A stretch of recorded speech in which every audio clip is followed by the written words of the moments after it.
What's up, Dirt Tracks fans? Luke here, bringing you guys another walk around video. This time of a vehicle that I actually have tested and driven. I've already done the test ride on this thing, but we missed doing a walk around on it, so I'm bringing it to you now. Basically what we've got here is the 2023 RZR Pro R4. This is the ultimate. This is the top dog in performance side-by-sides in the industry right now.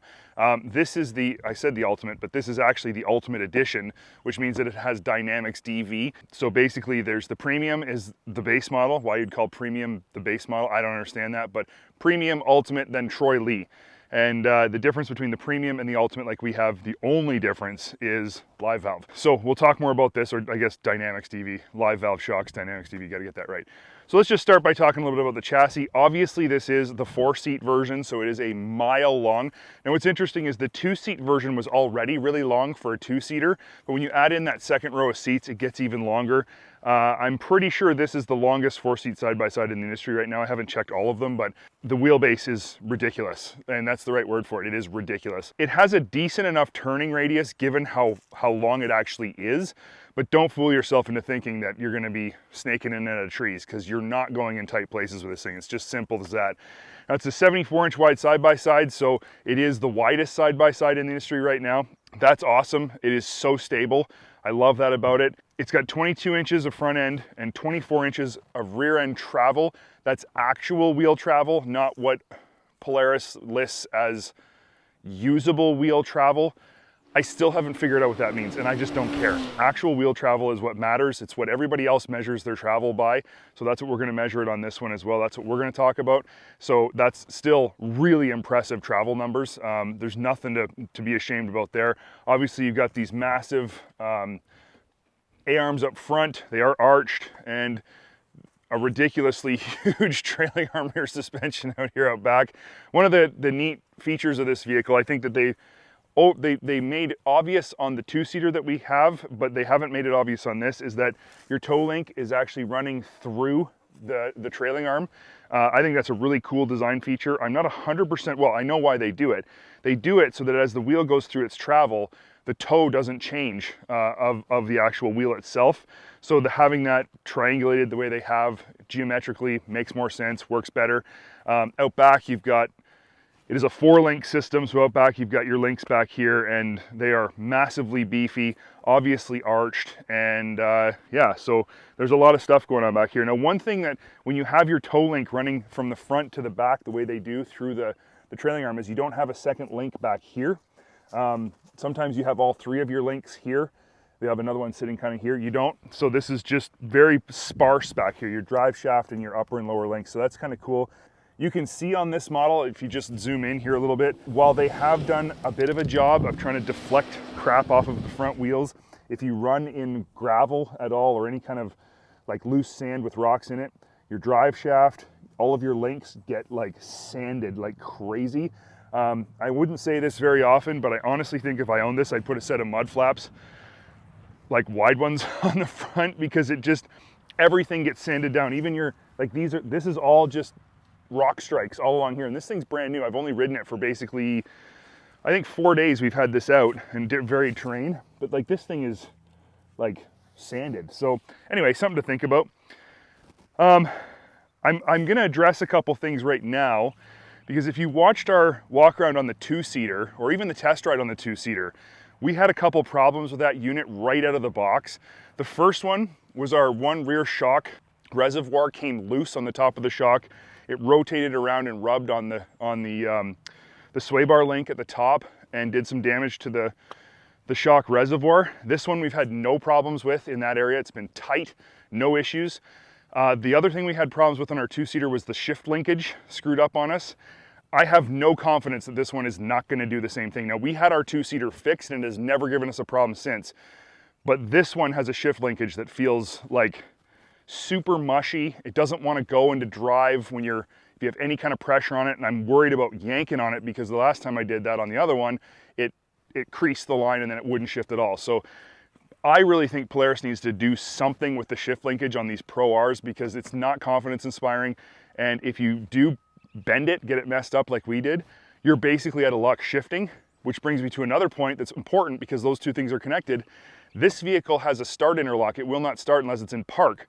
So if you do get your shift linkage messed up and you can't get it into park, you can't start it. And that's a problem. The other reason that's a problem is because every time you start it, you have to shift into park, which means you're shifting the linkage more and more and more. And I feel like that's not the reason it's messed up. There's other reasons, but it doesn't help when you're trying to be gentle with it and you're trying to not mess things up. That's a lot of talk about problems. So don't get me wrong, I love this thing and it's an amazing vehicle, but there are some things about it. The other thing we had problems with was the rear wheels got basically wrecked because they had those, I don't know if you guys remember, but go back and watch that video.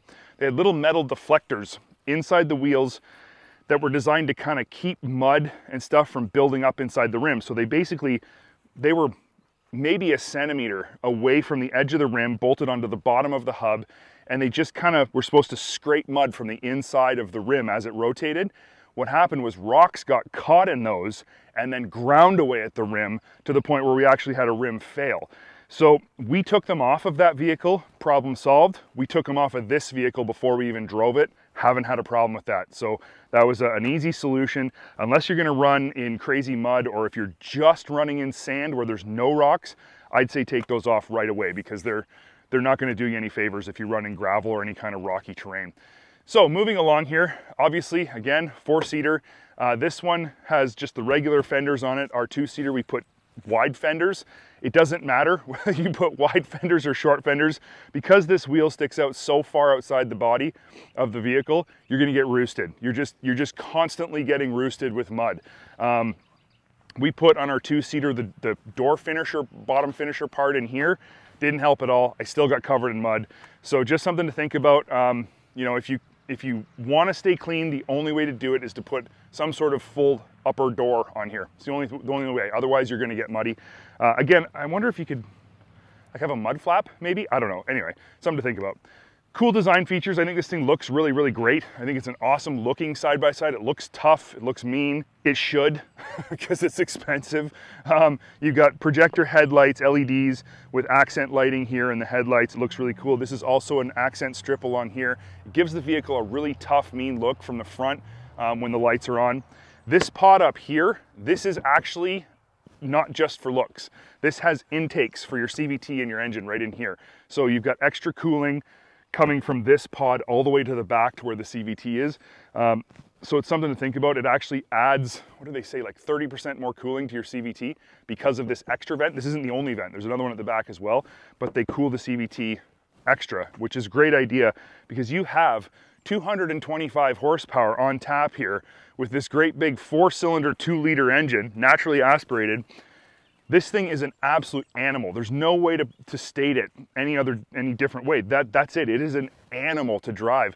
You can drive this with the throttle. You don't ever have to even steer it. You just hit the gas and it starts to slide and you just counter steer and go around a corner. It's utterly impressive. And I think in a 4-seater that's this big and in kind heavy, this engine is just perfectly paired because you know you have as much power to weight ratio here as a lot of other 2-seat high performance side-by-side, sport side-by-sides because of the extra horsepower. So that's a pretty impressive sort of feat of engineering when you think about that with the weight, but you got more horsepower. Obviously you have a really unique 2 and 2 into 1, which makes 2 into 1. It's the exhaust. There's actually 2 separate headers. The outside cylinders go into a single, then the inner cylinders go into a single, then those 2 singles go into the can and meet it right up here at the exhaust can. It's a really nice exhaust system. It looks really nice. I've already seen, and everybody already knows, it's easy to put a turbo on it because everything's right here and it's been done. Into a single exit exhaust here at the back that looks really good. This is a very stylish exhaust. I really like how it looks. Polaris has done a great job with that. Moving around the back, LED tail lights with accent lighting again. Here's your intake for one side is your CVT, one side is your engine. I don't know which is which, but so those are your other intakes up here with frog skin covers on them, which is nice. Cargo box, good size cargo box. Definitely a good size cargo box. It does have a liner in it, like a kind of, see if you show it, a little rubber cargo box liner, which is cool. You have tie down points here and then D-ring loops here. And Polaris sells a ton of different accessories to drop right in here with your lock and ride mounts. There's lock and ride mounts along the sides, up here. There's all kinds of stuff you can put in here. You can make it double level with a wheel holder, cargo boxes, whatever. So it's pretty versatile, but it is a really good size cargo box. You can actually haul stuff in it out for the day in the dunes or out on the trail. You got lots of space for your stuff. So that's really nice that Polaris did that. The roof is standard. All Pro Rs get roofs. So that's not a feature that you get with the Ultimate. It just comes standard. The doors, again, are standard as well. And they're good doors. They don't rattle. They're pretty tight. The latches are in the front and the doors open suicide style. It's something you get used to. I'm not crazy about it. I prefer an outside latch, and I much prefer a latch that's where it should be, but then the door would open weird because these don't open the right way. So something to think about. But you know, they do open nice and wide for getting in. So that's good. We talked about the Kawasaki, was I think the last walk around story I did. And one thing I said I loved about it was that this level here was down by your feet. There was no extra sort of ledge to walk over. This vehicle has a ledge both front and rear, and it's quite an aggressive one. You step down into it when you walk over. So something to think about. It's not a big deal. It's not hard to get in and out of, but it is one extra thing. You have to lift your feet way up. If you're, say, on a weird hill, a rock or whatever, it can be kind of difficult. You almost got to grab the roll bar and sort of hike yourself up into it because you do have to get up so high. But again, not a big issue. So let's talk about the rear seat. The rear seat on this vehicle is actually pretty interesting. Obviously, you've got high back bolstered seats. These are really, really good seats. You even got a little head deflector rest thing here. Handlebar in the front of you. It has this cover, but this is for, I'll climb in here so you guys can see. Might as well. So there's this cover right here, but this is for the 6-point retractable harnesses in the front. This isn't for like the passenger. This is just a steel bar. I say this over and over. There's no reason why you couldn't put a rubber cover on this steel bar to make gripping it better, to make it more comfortable. If you're a smaller person and you're riding around in this thing, it is possible you can bang your head off your helmet, because you're gonna be wearing a helmet. So having this with foam or something would be better. So few side-by-side companies are doing that, and I don't understand why. It would just make it look more finished. So that's one small thing, but it is comfortable back here. I'm 6'1", and I wouldn't say I have lots of room, but I'm not uncomfortable. So that's a good thing. That's nice. The footwell areas are pretty deep. They have lots of drainage in them. There's really not a lot to say about the seating back here. You do have an outlet right here for 12 volt. So if you want to, you can put an adapter in there for USB, or, you know, plug in your 12 volt coffee maker, whatever. Have a cappuccino on the trail. Now the rear of this vehicle has something very unique about it. And I'm gonna try and show you at least on one side. It's difficult to do and it might take me a minute, but I'm gonna show you anyway. The rear of this vehicle, Polaris has thought very carefully about. And they realized that not everyone carries a passenger all the time in the back. Not everyone carries 4 people or even 3 people in their side-by-side all the time. So this oftentimes, for people who buy a 4-seater to use it occasionally for 4-seaters, this becomes semi-wasted space. But Polaris has come up with a solution to that in the form of convertible rear seating. So just like that, both seats do it. I'm only going to show you one because it's time consuming, but both seats do this. You have a flat floor in the back. They sell a cargo mat thing back here to make it even flatter. There are lock and ride points here. There's tie down latches here and here if you need to use them. This makes the rear of this thing so versatile and useful. You can put tons of gear back here. I'm talking tons of gear. Combine that with the cargo box, and this thing actually will hold almost as much as your typical utility side-by-side. No, obviously you're not going to fill the back with gravel. It's not meant for that.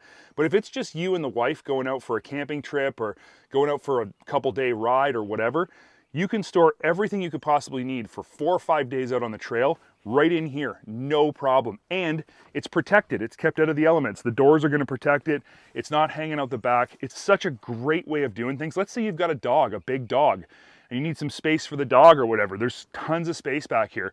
And as you can see, if you have 3 people, you can only fold down one side if you want, and you have all of this extra space. The other thing this does, and I can't show you because I don't want to take the other seat off, but these little latches here, just quarter turns all along here, remove this panel, which allows you to access the front side of the motor and the CVT even easier right here. So all of your engine is accessible. It's super easy to get to, and just a great way for doing maintenance, great feature for doing maintenance and making the engine compartment accessible. The other thing I noticed when I was looking at this the other day is that this is actually carpeted semi-sound deadening material. It's not like sound deadening, but this is the kind of stuff you find in the fender wells of your truck, and it is designed for sound deadening purposes. So that's kind of a neat thing. Polaris didn't leave this unfinished or just used plastic that's going to be noisy. This will actually deaden sound. So that's pretty cool that they've done that and they've thought that far ahead. These seat belts here, they don't come completely unlatched. This side, the 4 points here and here do, but you can just move these out of the way or get them out of the way if you need to, if you're going to fold this down. So that's how the rear end works. And to put it back to 4-passenger mode, you just move these out of the way, clip the seat back in, and you're good to go, and do these back up, which is very simple. You just latch them in like that, and you're good to go. So that's how it works. I'm very impressed. Polaris has done something here. You know, you've got vehicles like, you know, like the Talon that had convertible seating, and you've got other 4-seat side-by-sides that have convertible seating. But in terms of pure sport side-by-sides, this is probably the best that I've ever seen it done. And Polaris deserves to have some good props for that. Let's move on and we'll talk a little bit about features. So just general features. As I said before, you have 6-point harnesses front and rear. The rears are not retractable. These ones are solid mounted at the back. The front ones are retractable 6-point harnesses. These are installed from the factory and they are very comfortable, very useful. I'm gonna put this just back in here like that. So moving up front, again, I said retractable 6-point harnesses right here. Basically what it means is that you can set up your harnesses for your size, and getting in and out, you just pull on this. It's not difficult like it is. Anyone who's worn 5 or 6-point harnesses knows they can be a pain to get over your shoulders and get yourself strapped in. This makes it so easy. A vehicle like this, I think, should come with 6-point harnesses because you're going really fast. You've got a ROP certified roll cage, so it's, you know, safe. It actually will protect you. But let's climb inside here. I'll show you how I fit anyway at 6'1". These seats are 6-way adjustable. So you've got height adjustment, forward and back, and angle adjustment, which is really cool. You can really tailor the seating position for your height, for your size, you know, obviously forward and back for the length of your legs. Cockpit is typical. This is the same as Pro Rs and Pro Ss. It's all the same stuff. Your shifters here, you have park in shifter, park in transmission rather, cup holders here, a little storage bin up here that is pretty useless. You got a bin up here that is actually used full and has a place to charge your phone, as well as it has the outlet for doing updates to your 7S display, which we'll talk about. And then you've got a trunk right here, again, that is pretty useful. It's actually quite deep, but I would not put anything, these trunks do have rubber seals, but I wouldn't trust those rubber seals to necessarily be waterproof. I would say that they're probably water resistant, but I wouldn't be storing any super sensitive stuff in here. Even though they're up high, I think they could probably still get wet. Passenger grab handle is a really nice one. They've done a good job with this, given multiple hand positions, really grippy, and everybody knows who watches me do these things. I love it when they don't rattle, and this one does not rattle. It is adjustable, but it doesn't rattle. So that's great. There's lots of room here for my legs. I feel very comfortable. I'm not crunched in here. Same with the passenger. They have even more because they don't have any pedals. But there's lots of space in here for a tall driver, tall passenger. That's not a problem. Let's talk about the dashboard, because that's where really, with this vehicle, the magic kind of happens. So along with your Ride Command 7-inch display, which is what this is here, and it'll click on here in a minute, you get to see the home screen with your little video that shows you what you could be doing, but probably you aren't. You get all kinds of features that are included with this. So you get your GPS mapping, which is here. It's not showing any maps because we're not in a mappable area right now, but you get GPS mapping, which also gives you, like, you get the group ride. Oh, yeah, there you go. You can see all the maps in there now. But you get group ride. So anybody who has this display in their side-by-sides, even if it's not a Pro R, if it's like an older version that has this in it, you can connect to them. They can see you. You can see them. You can see how fast they're going. You can send messages to their screen through this. No cell service required. It's a great system, really, really great system, especially if you're riding in more open, fast areas where you tend to stay further apart because of dust. You don't have to wait at every corner because they can see where you turn. You just follow them, follow the leader basically is all it takes. And it also is really useful too, if you're riding and you turn around and your buddy's not behind you, you can check on him on the screen and see, is he moving? Is he not moving? If he's not moving, you know that there's been a problem and you can send him a message and you know, figure out what's going on. So that's really handy. I love this display, obviously. You have your gauges here. We've got our dynamics gauge. So this is showing you dynamics DV. It's showing us all the different settings. As I go up through the settings, it changes. And we'll talk a bit more about dynamics DV in a minute. Here you've got your phone. So this is all of your phone settings. You can make calls right from here. Take calls from here. You can get texts on here. You can go to the keypad and like dial a number right from here and get a phone call. It's pretty neat. Messages for your texts. It's pretty cool setup. Your music system. So this vehicle, being the ultimate version, has a Rockford Fosgate Stage 2 stereo in it. It's got tweeters up here, components here and here, components behind the passenger seats, as well as a 200 or 400 watt amp. The only thing this one doesn't have is the subwoofer, but it is available on as an accessory, and it's available on the next level. I'm pretty sure maybe it does have the subwoofer. It's hard to tell on Polaris' site. Sometimes they don't list things perfectly, but anyway, it's there. Here's your screen for your settings. So you've got all different settings here. You've got a media viewer, so you can like look at pictures and stuff if they're plugged into your USB port, which I think is hilarious. Yeah, controls for your display, notification center for any kind of like warning codes or anything like that that's coming up. So lots of information that you can have with this display. It's a great system. I really, really like it. Now in your gauges as well, there's multiple different gauge setups. So I can have it these screens or my dynamic screen, and this is all customizable. There's two different versions of your speedometer and tachometer on this side, as well as all of these little widgets here are all customizable for whatever you want. I think there's like 10 or 12 different widgets you can pick from and lay them out however you want. So that's pretty neat. Now, we will talk about dynamics. Dynamics DV is Polaris' new dynamic system, so their second generation dynamic system that does compression and rebound adjustability independently on all four shocks, and it's constantly automatically adjusting them as you ride. You have 4 settings, used to be 3, and the 4 settings are comfort, track, rock, and Baja. Now, I said this in my test ride, so you'll want to watch that to see, but here's how this works. Yes, they've given them names. No, it doesn't matter. The names are irrelevant. You're going to use each of those settings how you see fit, and you should go through them and use them as you're riding and check what each one does and how it makes the vehicle handle, how it adjusts or affects the stability of the vehicle, the ride quality. You might use Baja for trail riding because that's how you prefer the vehicle to handle or ride. You might use rock crawling while you're just trail riding because you like the settings better. The setting names, in my opinion, are irrelevant, as I said. So just use them how you see fit. I tend to use track when I'm going fast on a road, and I pretty much always ride in comfort if I'm just trail riding because it is the smoothest setting. Obviously, I'm adjusting them from here on the steering wheel. Polaris is, well, I think they're the only company right now who actually has steering wheel controls. Up and down does your 4 different Dynamics DV settings.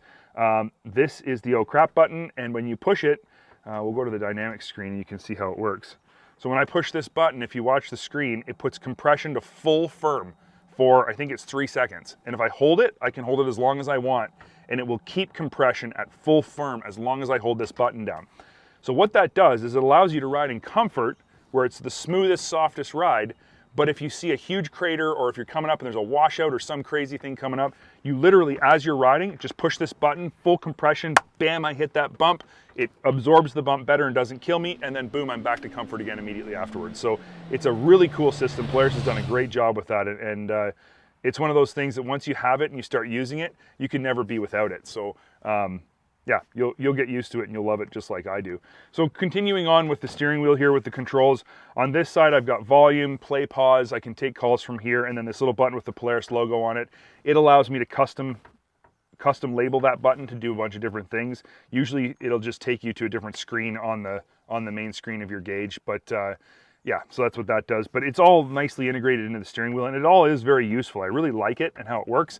Funny kind of thing that Polaris does that I really like as well, though, is that they don't skimp out on other gauges. So yes, you've got this screen in the dash. Yes, you've got all kinds of information up here that you might want, but you also have this screen that stays the same for everything. So you've got your speed, your tack, and then this gauge down here does your trip meters, gives you your engine temps, gives you all that kind of information, your fuel on one side, a clock in the middle, your 4x4 settings, it's all right here. So you're never without. This does tilt with the steering wheel, and it does not telescope the way the steering wheel telescopes. It stays stationary, but it does tilt. So I think that's really cool. You don't have to rely on this screen.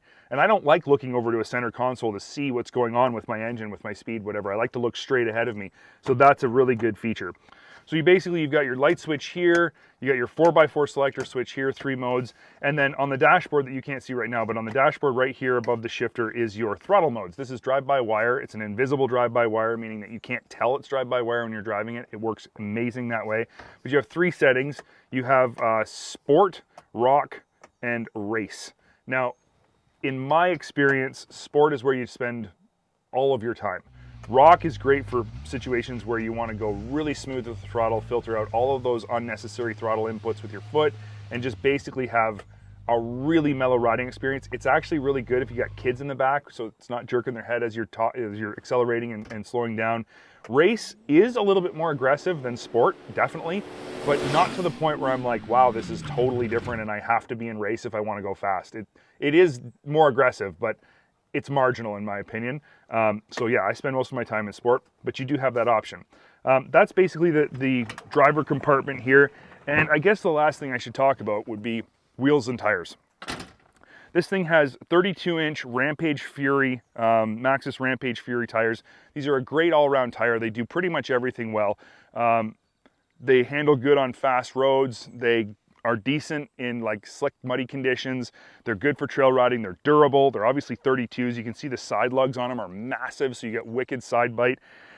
They're mounted to a 15-inch aluminum rim. It's a really nice looking rim, but it's not a beadlock. And I say this in the test ride as well, so you'll see me reiterate this more than once. This should have beadlock wheels. This is an exceptionally powerful, heavy, fast, aggressive side-by-side. This thing wants to be cornered hard, especially in the long version when that rear end is just like drifting behind you somewhere. It's so far back there you don't even know where it is.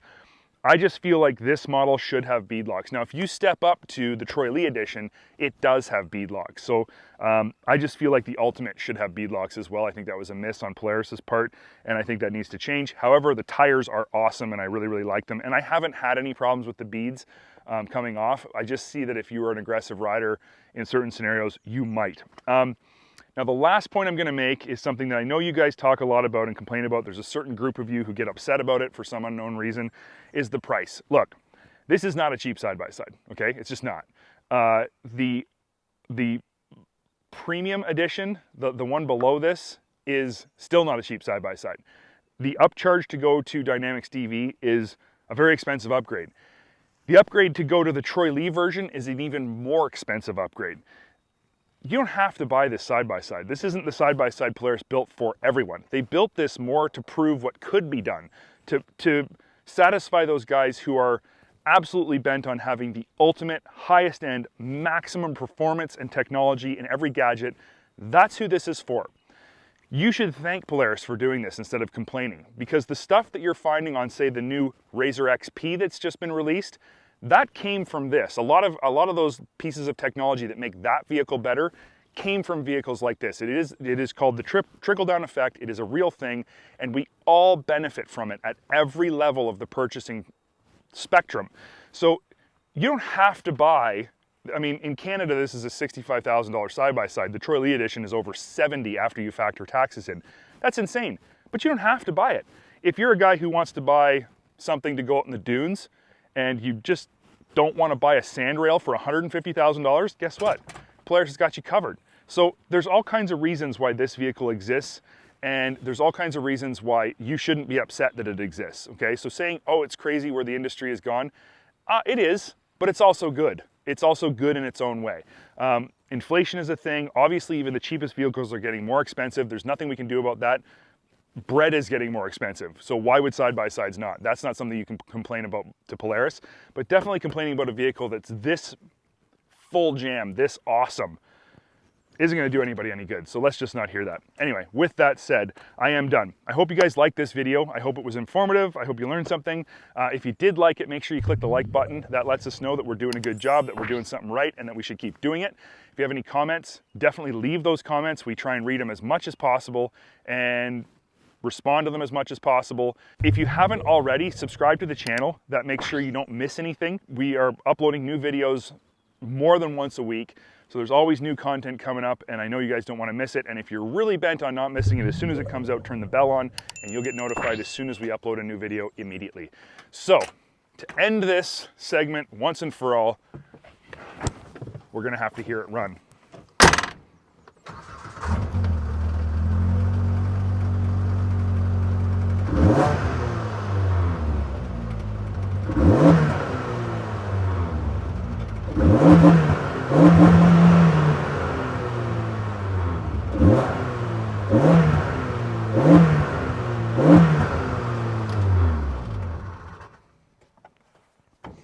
Thanks for watching, guys. We'll see you on the next one.